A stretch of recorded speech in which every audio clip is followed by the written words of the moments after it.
ये वही लोग हैं जिन माफियाओं के सामने आज कभी नाक रगड़ा करते थे, उनके सामने दंगाइयों के सामने नाक रगड़ा करते थे।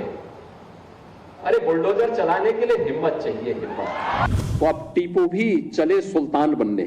आज से 8-10 वर्ष पहले एक धारावाहिक आया था, मुंगेरी लाल के हसीन सपने। सपना देखना, वैसे भी इन लोगों को सपने ही दिखाई देते हैं। अच्छे अच्छे दंगाई दंगा करना भूल गए हैं।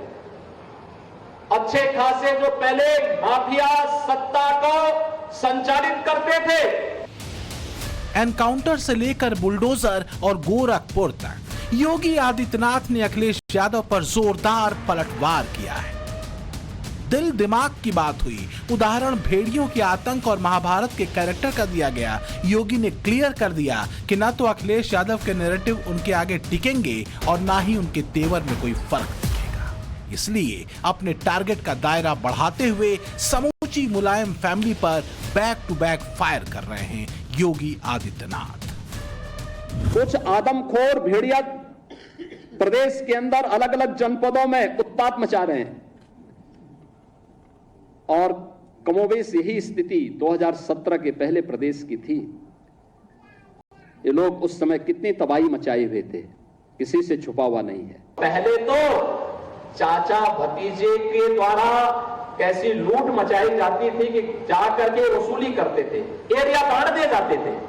किधर चाचा जाएगा, कहीं कहां भतीजा जाएगा, कहां पर दूसरा भतीजा जाएगा, कहां पर, ये सब महाभारत के रिश्ते एक साथ टूट पड़ते थे। पश्चिम बंगाल टू कश्मीर और सनातन टू मुसलमान, कैसे योगी आदित्यनाथ एक लुहार वाली भूमिका में हैं, ये आपको समझाएंगे। लेकिन पहले बात यूपी के लेटेस्ट एपिसोड की, जिसके 2 सेंटर पॉइंट, पहला गोरखपुर और दूसरा सुल्तानपुर।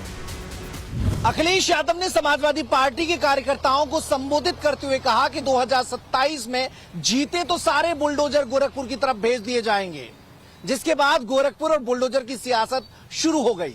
इसके बाद अखिलेश ने दूसरा टॉपिक उठाया सुल्तानपुर में हुए मंगेश यादव के इनकाउंटर का। अखिलेश ने जाति वाला नैरेटिव सेट करने की कोशिश की, लेकिन योगी ने समाजवादी पार्टी के कार्यकाल की याद दिलाई और माफिया आरोपियों से अपने ही अंदाज में डील करने के संकेत दिए। बुलडोजर पे कोई दिलो दिमाग नहीं होता, ये कैमरे पे भी दिलो दिमाग नहीं होता। जब आप चलाते हो तब कैमरा चलता है। बुलडोजर पे हर एक व्यक्ति के हाथ नहीं फिट हो सकते, इसके लिए दिल और दिमाग दोनों चाहिए। बुलडोजर वाले बयान का जवाब देने के बाद योगी आदित्यनाथ सीधे गोरखपुर पहुंच गए। उसी गोरखपुर में जहां अखिलेश ने 2027 में जीत के बाद बुलडोजर मोड़ देने का वायदा कर नई बहस छेड़ दी। योगी लगातार 2 दिनों तक गोरखपुर में रुके, कई योजनाओं का उद्घाटन किया और गोरखपुर का सनातन से नाता जोड़कर अखिलेश यादव को बगैर नाम लिए बहुत कुछ समझा दिया। अवैध क्या अवैध क्या है, ये कौन तय करेगा? इंस्टीट्यूशन तय करेगी ना। तो मैंने आपसे कहा कि सरकार अपने हिसाब तय करती है, इंस्टीट्यूशन नहीं तय करती है। बीजेपी तय करती है कि कौन सा लीगल कौन सा इलीगल है। अखिलेश जी, उसमें भी आप सेलेक्टिव हैं। ये महायोगी गुरु गोरक्षनाथ की पावन साधना स्थली तो है ही, सनातन हिंदू धर्म का साहित्य का एक केंद्र। गीता प्रेस के माध्यम से पूरे देश और पूरी दुनिया के अंदर उसके प्रचार प्रसार का सबसे महत्वपूर्ण केंद्र भी गोरखपुर है। गोरखपुर में जनता दरबार के दौरान योगी ने फरियादियों को भरोसा दिलाया कि बीमारी और समस्याओं से निदान के लिए हर संभव कोशिश की जाएगी और बात जब दबंगों से निपटने की होगी तो उनका अपना ही स्टाइल होगा, फिर चाहे उसका तरीका बुलडोजर एक्शन हो या कुछ और। खुद योगी 3 दिन पहले इसका इशारा कर चुके हैं। बुलडोजर में दिमाग नहीं होता है, स्टीयरिंग होता है उसमें। स्टीयरिंग से चलता है बुलडोजर। उत्तर प्रदेश की जनता कब किसका स्टीयरिंग बदल दे या दिल्ली वाले कब किसका स्टीयरिंग बदल दें। बुलडोजर पे हर एक व्यक्ति के हाथ नहीं फिट हो सकते, इसके लिए दिल और दिमाग दोनों चाहिए, दिल और दिमाग दोनों चाहिए। बुलडोजर जैसी क्षमता और दृढ़ प्रतिज्ञा जिसमें हो वही बुलडोजर चला सकता है। दंगाइयों के सामने नाक रगड़ने वाले लोग बुलडोजर के सामने वैसे पस्त हो जाएंगे। याद कीजिए कि 2021 में अखिलेश यादव ने कहा था कि योगी जी के कहने पर पुलिस लोगों के घर पर बुलडोजर चला देती है, हमारी सरकार आएगी तो हम भी चलवाएंगे। इसके बाद 2022 में यूपी विधानसभा के चुनाव हुए तो योगी आदित्यनाथ की दूसरी बार सरकार बनी। अब अखिलेश यादव उसी लहजे में बुलडोजर का रुख गोरखपुर की ओर करने की बात कर रहे हैं। तो क्या नतीजा फिर से यूपी में योगी की जीत होगी? अखिलेश को लगता है कि जैसे अयोध्या में राम मंदिर का मुद्दा लोकसभा चुनावों में नहीं चल पाया, ऐसे में बुलडोजर मुद्दे की मियाद भी खत्म हो चुकी है। लेकिन बुलडोजर बाबा के टैग से famous Yogi Adityanath front foot पर लीड लेने की कोशिश में है। सियासी जानकार भी जानते हैं कि बुलडोजर को मुद्दा बनाना अखिलेश यादव की बड़ी गलती हो सकती है। अगर नक्शा ही सवाल है तो सरकार ये बताए कि मुख्यमंत्री आवास का नक्शा पास है,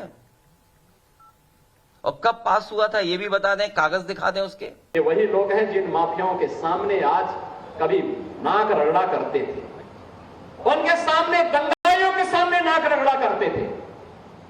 अरे बुलडोजर चलाने के लिए हिम्मत चाहिए, हिम्मत। ये दंगाइयों के सामने और माफियाओं के सामने नाक रगड़ने वाले बुलडोजर क्या चलाएंगे? बुलडोजर को देख करके इनको वैसे ही हार्ट अटैक हो जाएगा। अखिलेश लोकसभा चुनाव में जीत तो गए, लेकिन उनकी जीत टिकाऊ है क्या? क्या इसी उत्साह के दम पर वो 2027 में वापसी करेंगे? ये वो सवाल हैं जिसका पहला लिटमस टेस्ट 10 सीटों के विधानसभा उपचुनाव में होगा, और योगी इन 10 सीटों को फतह करने के लिए उसी आक्रामक अंदाज में है। नजूल की जमीन पर कब्जा करने वाले भूमाफिया ब्रिजेश अवस्थी के अवैध अतिक्रमण को गोंडा में ध्वस्त कर दिया गया। बुलडोजर एक्शन सोनभद्र में भी हुआ, जहां एनटीपीसी की जमीन पर बने अवैध 3 दर्जन मकान जमींदोज कर दिए गए। और जल्द ही प्रयागराज के उस मदरसे पर भी बुलडोजर एक्शन की तैयारी है, जहां नकली नोट छापने वाली मशीन मिली और संघ को आतंकी संगठन बताने वाली कॉपी बांटी गई। योगी याद दिलाने में जुटे हैं कि बुलडोजर ही अखिलेश यादव की सियासत को पूरी तरह ध्वस्त कर देगा। कितना शानदार चमत्कारिक कार्य कर दिखाया। मैं अचंभित नहीं हूं, क्योंकि उत्तर प्रदेश में जो आपने चमत्कारिक कार्य किया है, जिसकी गूंज सब जगह है, तो वो मुश्किल था, अकल्पनीय था। सोचते हुए भी डर लगता था कि आप उस डर को, जिस डर से हम डरते थे, उसको गिरा दिया। तो ये स्वाभाविक था कि आप ऐसा कर पाएंगे। कानून व्यवस्था के मोर्चे पर योगी आदित्यनाथ की मिसाल दी जाती है। माफिया अपराधियों से निपटने के उनके तरीकों की तारीफ की जाती है। यूपी के युवाओं को मिल रहे रोजगार की चर्चा पूरे देश में हो रही है। यूपी के विकास की तरक्की का क्रेडिट योगी आदित्यनाथ को दिया जाता है। लेकिन अखिलेश इन बातों को छोड़कर अलग ही नैरेटिव सेट करने में लगे हैं, और इसके लिए उन्होंने नया टॉपिक चुना है, एनकाउंटर का। सुल्तानपुर में मंगेश यादव के एनकाउंटर को अखिलेश अपनी पॉलिटिक्स के मुफीद मानते हैं, इसलिए वो जाति वाला कार्ड चल रहे हैं। पहले एनकाउंटर को नकली बताया, फिर मेडिकल रिपोर्ट को लेकर नई थ्योरी गढ़ी, और जब ये दांव भी फेल हो गया तो लूटकांड में बरामद हुए गोल्ड पर सवाल उठाने लगे। अखिलेश को मालूम है कि ऐसा करेंगे तो यूपी के 8% मुसलमान एक होंगे और बीजेपी को 27 के चुनाव में हराने में मदद मिलेगी। सपा सुप्रीमो अखिलेश यादव पीडीए के बहाने यादव और मुस्लिम वोट बैंक की राजनीति कर रहे हैं, जाति वाला प्रयोग कर रहे हैं। योगी की पुलिस की एनकाउंटर वाली थ्योरी पर सवाल उठाने वाले अखिलेश यादव ने अब सुल्तानपुर में मंगेश यादव एनकाउंटर को जरिया बना लिया है।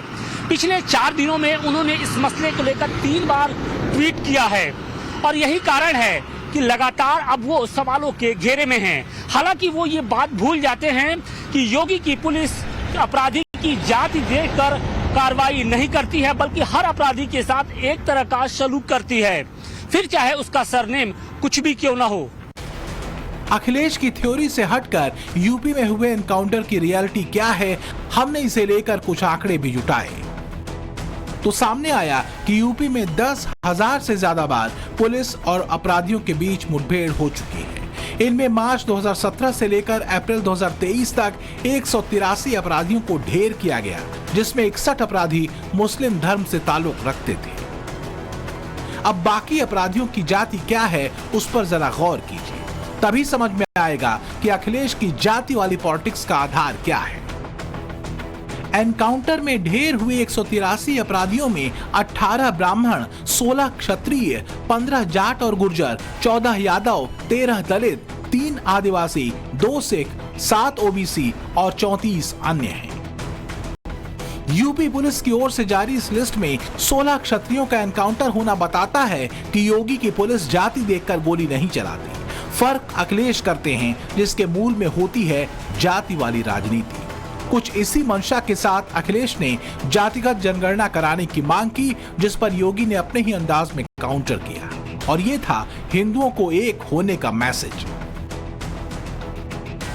जाति जनगणना सामाजिक न्याय का रास्ता है। जाति जनगणना सबका साथ सबका विकास का रास्ता है, और जाति जनगणना से समाज जुड़ेगा, समाज बटेगा नहीं। और जो लोग बांटते रहे हैं, जो समाज को तोड़ते रहे हैं, वो लोग अगर कहें कि जाति जनगणना से समाज में दूरियां होंगी, ये तो वही कहावत हुई, उल्टा चोर कोतवाल को डांटे। बटेंगे तो कटेंगे। आप देख रहे हैं ना, बांग्लादेश में देख रहे हो ना, तो वो गलतियां यहां नहीं होनी चाहिए। बटेंगे तो कटेंगे, एक रहेंगे तो नेक रहेंगे। योगी का कॉन्फिडेंस हाई है, अकेले ही मोर्चा संभाल रहे हैं। मुद्दा चाहे बंगाल का हो, बांग्लादेश का हो, सनातन का हो या फिर जम्मू कश्मीर चुनाव का, योगी सबका काउंटर कर रहे हैं, अपने ही अंदाज में कर रहे हैं। जम्मू कश्मीर में होने वाले चुनाव को लेकर राहुल गांधी से भी अखिलेश सवाल पूछ रहे हैं। पूछना चाहता हूं कि क्या कांग्रेस नेशनल कॉन्फ्रेंस के जम्मू कश्मीर में फिर से अलग झंडे की घोषणा का समर्थन करती है? क्या राहुल गांधी और कांग्रेस पार्टी धारा 370 और आर्टिकल 35A को वापस लाकर जम्मू कश्मीर को फिर से अशांति और आतंकवाद के युग में धकेलने के जम्मू कश्मीर नेशनल कॉन्फ्रेंस के घोषणा का समर्थन करती है? योगी को मालूम है विपक्ष का जाति वाला एजेंडा 27 के चुनाव तक आते आते जोर पकड़ेगा, और इस शोर को केवल हिंदुत्व की हार्ड हिटिंग से ही कमजोर किया जा सकता है। तभी तो अयोध्या रेप केस को योगी पर्सनली हैंडल करते हैं, जिसमें समाजवादी पार्टी के कार्यकर्ता मोईद खान का नाम आता है। कांवड़ रूट पर दुकानदारों को नेम प्लेट लगाने का फैसला जारी कराते हैं। हालांकि सुप्रीम कोर्ट के आदेश के बाद यह फैसला निरस्त हो जाता है। धर्मांतरण कानून में संशोधन कर लव जिहाद पर उम्र कैद की सजा दिलाने वाला विधेयक भी विधानसभा में पेश करते हैं। सनातन की रक्षा का संकल्प दोहराने के बाद बांग्लादेशी हिंदुओं का समर्थन कर राजनीतिक मुखद्दा स्पष्ट करते हैं, और जिस हिंदू युवा वाहिनी की स्थापना उन्होंने कभी की थी, उसके गोरखपुर अध्यक्ष से मिलकर फिर एक्टिव करने की तरफ इशारा करते हैं। गौर करने वाली बात यह है, उनकी इस सियासत में न तो दिल्ली से कोई दिशा निर्देश होता है और न ही किसी तरह का राजनीतिक दबाव। इसलिए योगी कहते हैं कि एक संत और एक योगी सत्ता का गुलाम नहीं होता। संत और एक योगी सत्ता का गुलाम नहीं होता है, बल्कि वह अपने कदमों पर उन्हें चलने के लिए मजबूर करता है। और यही कार्य आज से 425 वर्ष पहले इसी रामगढ़ गांव में जन्मे पूज्य बाबा अघोराचार्य कीनाराम जी महाराज ने अपनी दिव्य साधना के माध्यम से हम सबके सामने प्रस्तुत किया। अगर योगी अयोध्या में हार का बदला मिल्कीपुर में समाजवादी पार्टी को हरा कर लेते हैं तो इस बात को बल मिलेगा कि हिंदुत्व की राजनीति यूपी के मूल में है और फिर इसके बाद अखिलेश के एनकाउंटर और बुलडोजर वाले सवाल को अपने ही हिसाब से जवाब देंगे। बहुत संभावना है आगे भी इसी तरह के सियासी टकराव यूपी में दिखाई दें। Bureau report, times now, Navbharat.